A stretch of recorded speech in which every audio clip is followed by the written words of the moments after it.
Tu as vu l'animal, votre Makoso, vous avez vu, moi je ne parle pas de lui. Il n'est pas important. Non seulement le fainéant sort au départ pour dire que il va parler le soir, et s'il parle, il sera interdit de rentrer à Conakry. Et après, vous avez vu sa vidéo, il est parti quelque part, s'est garé. Cette espèce rare, parce que c'est pas la peine de parler de lui. Je vais lire le document, je m'en vais lire ce document, écoutez très bien. Excusez-moi. Voilà, document noté. Je ne suis pas en train de les accuser. Nous allons voir le document ensemble. Fumbe, comment ça, Nocias? Voilà le communiqué. C'est eux qui l'ont écrit, donc, Alba et Alda, donc, le Kassebe, allez l'anti. Allez le Kassebe. Allez l'anti. T'es aussi accusé là. Voilà. Le document est là. Donc, je vais le lire pour vous, en béquet, au même niveau d'information. Et car, Malobali amène la Guinée, et la Guinée, les gens, moi, en climat, même on y école là, moi, crânine, conscient des universitaires, même nous crânine, doctorat de boulot, le professeur le dit, qui n'y a pas si, kanaka, faut qu'on a, que c'est normal, c'est en Guinée seulement, ça dit, c'est des universitaires, c'est des docteurs, ce sont des professeurs, ce sont des intellectuels, ceux qui ont fait statistiques économiques, qui ont fait banque assurance, viennent se flanquer pour dire oui. La façon dont le gouvernement a travaillé avec les 5 000 milliards, que ça c'est normal, ça dit retirer l'argent dans le circuit normal. Des banquiers trouvent ça normal, pour les banquiers, ça c'est normal, que c'est un circuit classique. Alors qu'est-ce qui a abouti à la crise alors? La Serfani, salam alaikum, comment vas-tu? Je vais lire ça. Donc, APB, communiqué de l'APB. L'APB, d'abord, c'est l'association professionnelle des banques. L'association professionnelle des banques. Heureusement, Ousmane Gawal est venu il est venu lui-même reconnaître, oui, qu'il y a crise de liquidité. Heureusement, avant vos conneries là. Et c'est ça. Donc, l'association professionnelle des banques tient à rassurer l'ensemble de la population guinéenne de la continuité des échanges constructifs avec les plus hautes autorités de l'État, ainsi qu'avec les acteurs du secteur privé, en vue d'identifier et de mettre en œuvre des solutions rapides et durables à la problématique actuelle de disponibilité du numéraire au sein des établissements de crédit. Dans ce contexte, l'association professionnelle des banques appelle à un sens élevé de responsabilité et à l'esprit citoyen de toutes les parties prenantes afin d'éviter toute prise de position ou intervention susceptible d'aggraver inutilement la situation. Malobaliakan. S'agissant de certaines analyses établissant un lien entre la situation actuelle et l'emprunt obligatoire d'un montant de 5 000 milliards, il convient d'apporter des clarifications suivantes. Cet emprunt-là, réalisé sous forme de souscription à des obligations du Trésor, constitue un instrument classique de mobilisation des ressources intérieures, largement utilisé tant au niveau régional qu'international. Malamanakan. Il s'inscrit dans le cadre du financement des investissements publics prioritaires dûment autorisés par le Conseil national de transition à travers la loi de finances. En conséquence, cet instrument n'a eu pas d'impact direct sur la disponibilité du numéraire dans le système bancaire. Vous avez vu ça? Par ailleurs, des interprétations inexactes circulent concernant la mobilisation partielle des réserves obligatoires. À cet égard, il convient de rappeler que les montants concernés sont demeurés limités à environ 2 000 milliards, soit une proportion marginale du niveau global des réserves, encadré conformément aux dispositions réglementaires en vigueur, tout en préservant un niveau de réserve obligatoire nettement au-dessus des moyens de la sous-région. Ils parlent de la sous-région pour tout, ils sont plus que là. Il importe également de souligner que les réserves obligatoires ne sont pas constituées sous forme de fonds immobiliers et immobilisés dans un compte séquestre, mais représente un instrument de politique monétaire détenu par les banques auprès de la Banque centrale de la République guinéenne. À ce jour, leur niveau global demeure confortable, s'établissant à plus de 8 575 milliards, toutes devises confondues, soit un ratio réglementaire de 11,75% des dépôts. D'accord. De manière générale, les tensions observées sur le numéraire s'expliquent davantage par des facteurs liés à la circulation du cash, préférence accrue pour la détention de liquidités, déséquilibre dans la distribution financière, comportement des thésaurisation, plutôt qu'un déficit structurel de liquidité dans le système bancaire. Ils défendent l'État comme ça. On continue.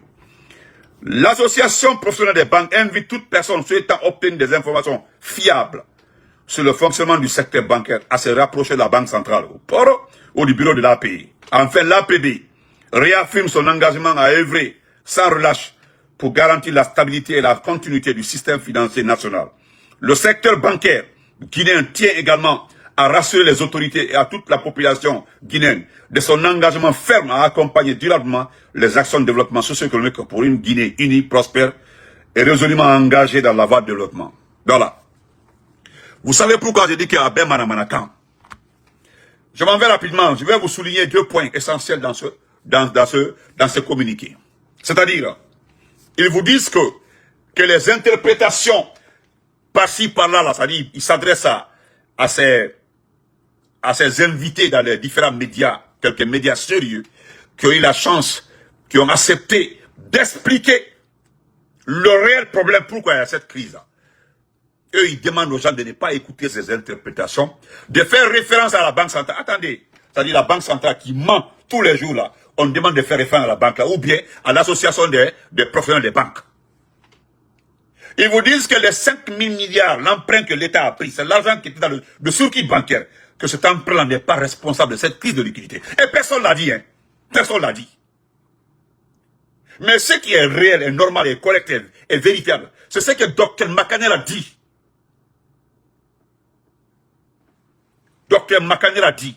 Dr Makanel a dit que le jour où ils ont fait le premier emprunt de 5 000 milliards, il a alerté sur la dangerosité de cet emprunt-là. Et M. Makanel, Dr Makanel a dit, moi, Makanel, l'autre, c'est pas le fanfaron là, c'est pas de son gibo qui était au gouvernement, c'est parce qu'il est toujours au gouvernement de Conakry. À la primature du moins. C'est lui qui expliqua que tout est venu de là. Vous comprenez? Donc voilà, ils sont allés manipuler. Moi, je ne suis pas économiste, hein. Moi, je ne suis pas économiste. Je ne connais rien dans l'économie finance. Rien, absolument rien. Mais c'est que je sais. Quand même, j'ai le temps.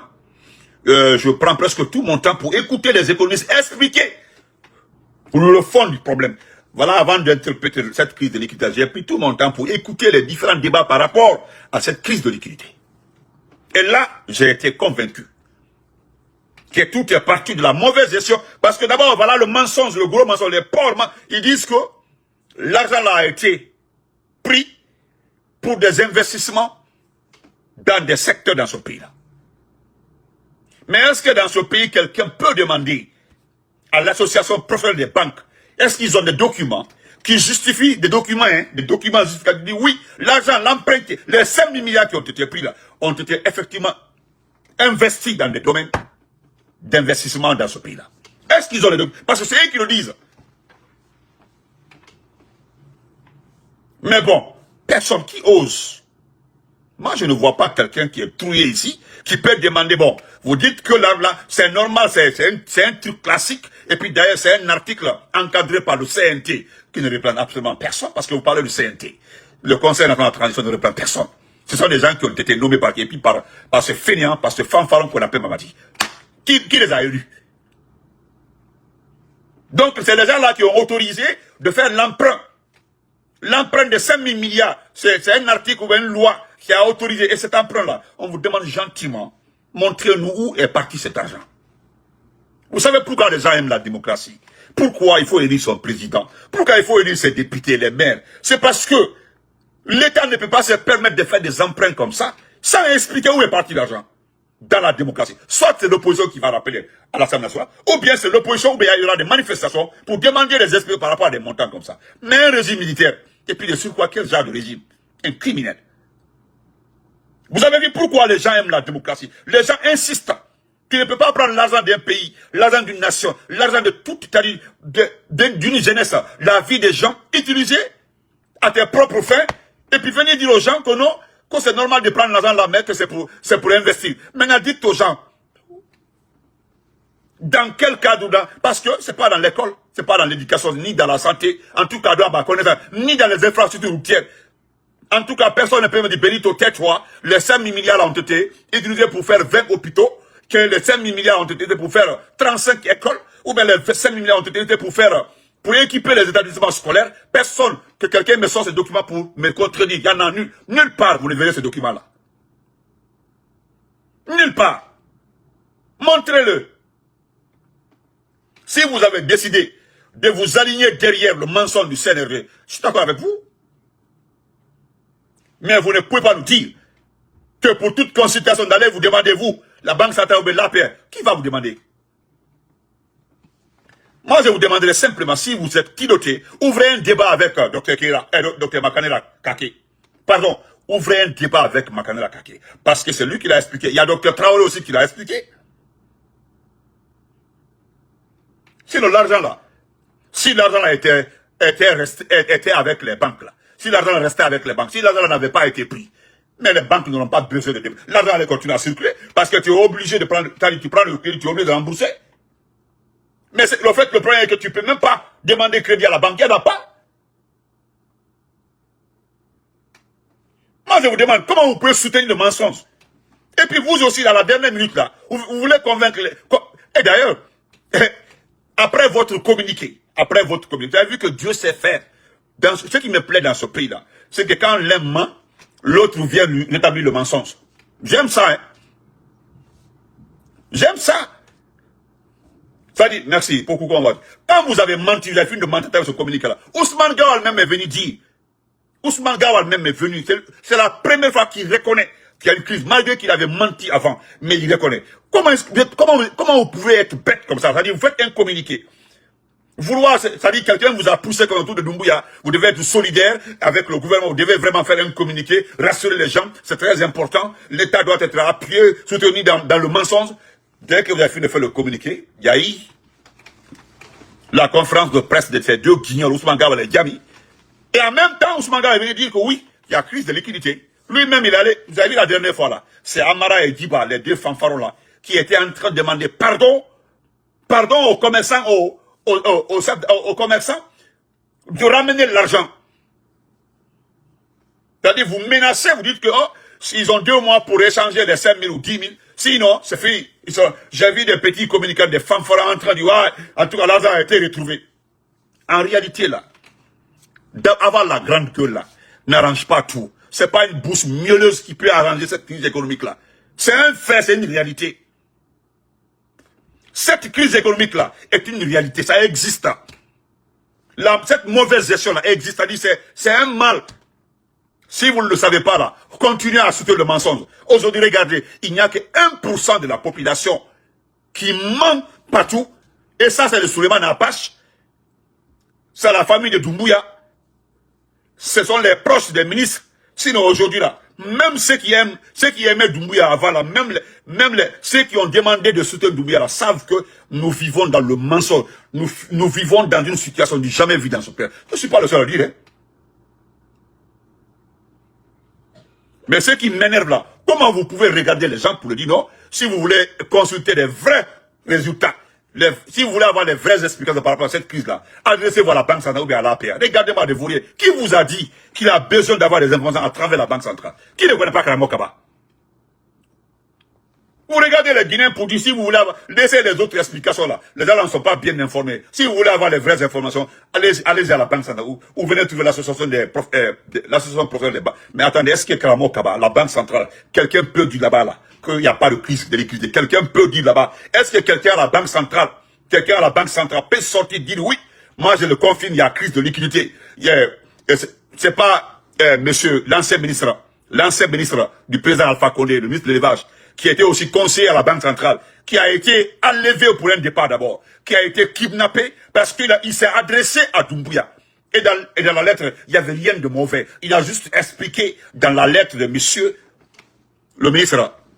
Il dit, monsieur le président, il a même par respect dit, monsieur le président, ce n'est pas en faisant ceci, cela là qui peut. Le problème est qu'il faut rétablir la confiance. Tout le monde parle de ça. Voilà quand vous êtes bête.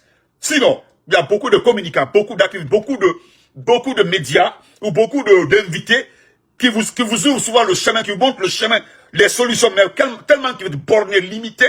Voilà, c'est une malédiction. Voilà pourquoi le Doumbouya est maudit. Sinon, quand il y a un ancien ministre, quelqu'un qui a de l'expérience, qui a été conseiller, qui a travaillé à la Banque centrale, qui a travaillé à les institutions, vous disent que voilà la solution.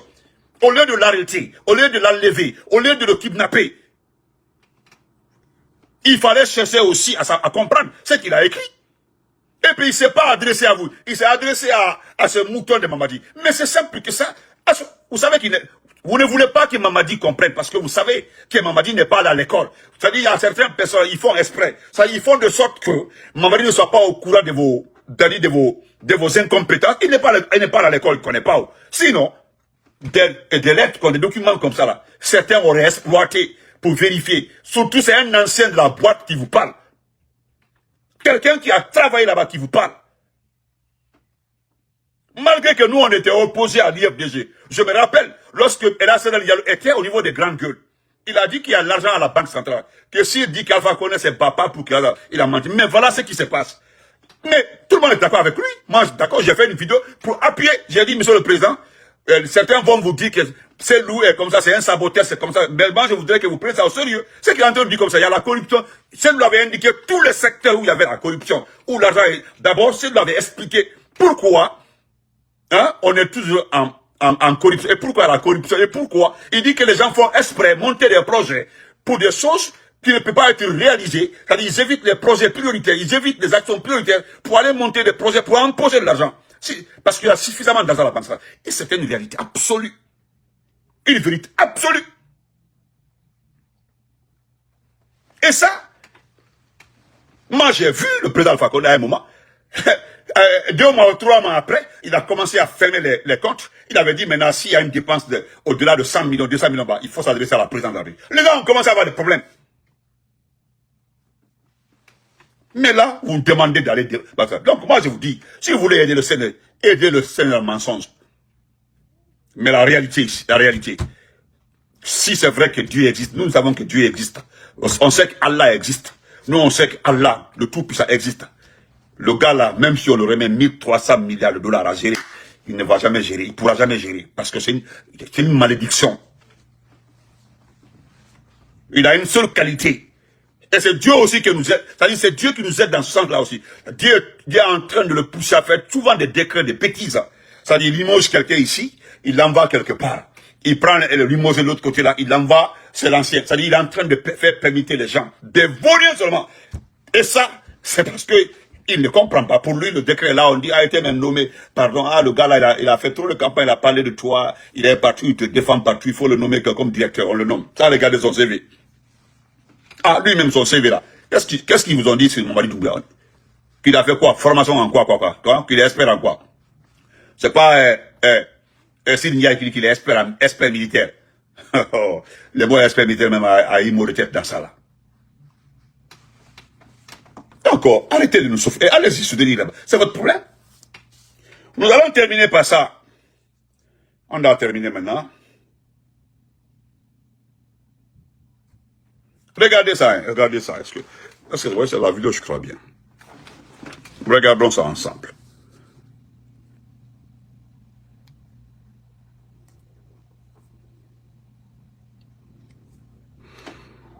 Accompagné d'une forte délégation, le ministre de la Justice vient s'imprégner de l'évolution des travaux de ce qui est présenté comme la plus grande infrastructure pénitentiaire d'Afrique de l'Ouest.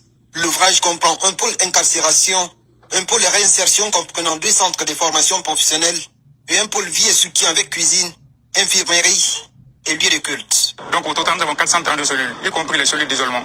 Chaque bloc de détention est bâti sur 1600 mètres carrés. Voilà, ça y est, ceux qui sont en train de construire comme ça là, c'est une prison, la plus grande prison de l'Afrique occidentale. Plus de 400 cellules et plus de 90 cellules d'isolement. Écoutez très bien, plus de 400 cellules. Plus de 400 cellules. Et plus de 90 cellules d'isolement. Cellules d'isolement, isolées. C'est-à-dire, toi seul, privé de tout. Et pourquoi je montre la vidéo là? Je suis allé sur l'étude de faisabilité de ce projet de construction. Ça, c'est depuis le temps de Charles White. Je suis allé vérifier pour trouver le montant, l'argent mobilisé pour construire cette prison-là. Et, c'est-à-dire, l'argent qui a été mobilisé pour construire, d'abord rétablir la maison centrale, et l'argent qui a été mobilisé pour faire cette prison-là. C'est-à-dire, j'ai fait la sommation des deux montants-là. Et, voilà. Je suis allé regarder au moins 20 lycées dans ce pays-là. C'est-à-dire, 20 lycées publics. C'est pas si vous me comprenez, quoi. C'est-à-dire, les dépenses effectuées dans la rénovation simplement de la maison centrale. Et l'argent qui a été mobilisé pour construire la plus grande prison d'Afrique occidentale. Je suis allé faire la sommation. J'ai pensé au moins à 20 lycées de ce pays-là, à plus de 50 collèges, plus de 200 écoles primaires. C'est-à-dire les deux montants, associés là peuvent faire au moins 20 lycées, plus de 50 collèges et plus de 100 écoles primaires dans ce pays-là. C'est-à-dire, je me suis amusé à faire un calcul et faire la soustraction. J'ai fait moins le montant, c'est-à-dire, je fais la sommation d'un établissement scolaire, moins ça, moins des estimations. Quand j'ai fini d'enlever ça, il me restait un montant. Je suis allé encore prendre au moins 10 hôpitaux. C'est quand j'ai enlevé 10 hôpitaux encore dedans, il est resté quelque chose de 2 milliards. Et les 2 milliards aussi peuvent servir à acheter les tables bancs pour équiper les salles. Et si on prenait l'argent là, pour faire si le monde entier voyait 20 lycées, 20 nouveaux lycées, 50 collèges, imaginez plus de 100 écoles primaires. Le bruit de ça, par rapport jusque-là, les travaux ne sont pas finis. Ce qu'on vous dit là, ce qu'on vous montre là, jusque-là. Parce que quand Kaba est venu, l'ancien de la justice, le soulard là, Kairaba Kaba, après Kairaba Kaba a fait la même visite de terrain, jusqu'à c'est pas fini. Et lui aussi, il est en train de faire cette visite de terrain encore. Et regardez les travaux. Et ça, les dates ont commencé depuis 2023. Ça fait 3 ans comme ça, jusque-là. Ils sont à 16% d'exécution du projet pour la plus grande prison d'Afrique. Et d'Afrique occidentale. Et ils tapent les poids, une prison moderne. Hein? Qu'ils sont en train de construire une prison moderne. Tandis que vous n'avez pas d'école. Vous n'avez rien. Mes brother, je vais terminer par ça.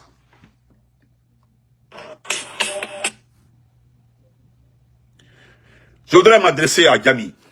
Ousmane Gawala. Moi, je ne vais pas revenir tout ça. Parce que voilà ce que tu dis, Djami. Djami Diallo concernant les partis politiques.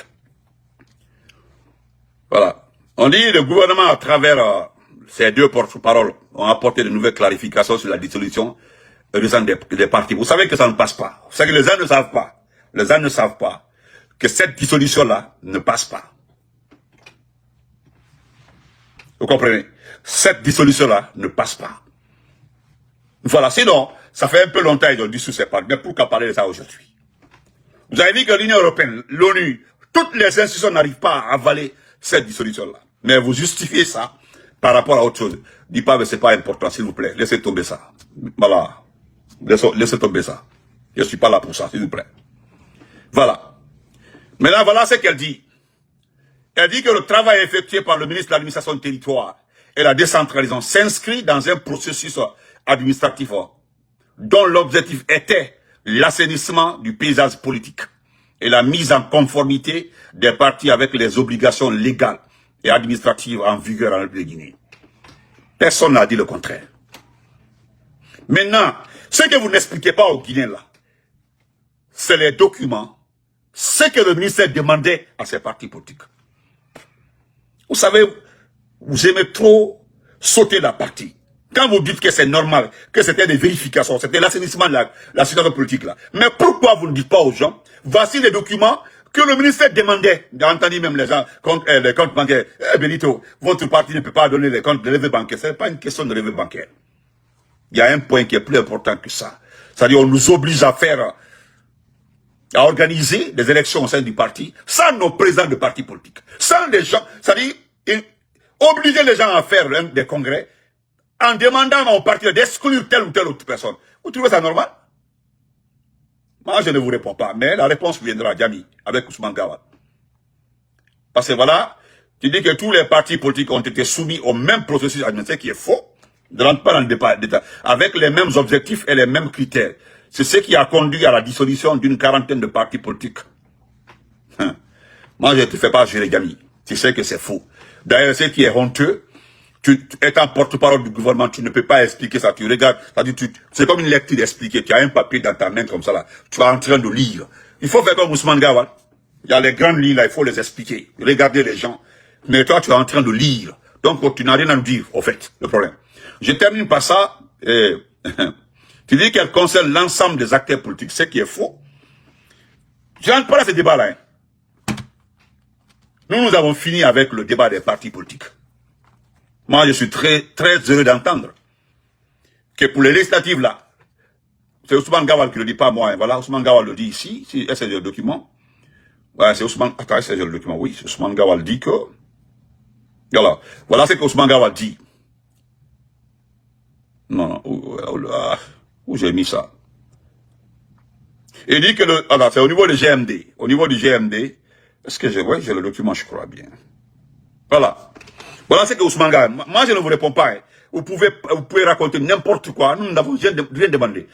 Ce que nous avons dit là, nous avons respecté. Nous n'allons jamais nous soumettre au ministre de l'administration territoire.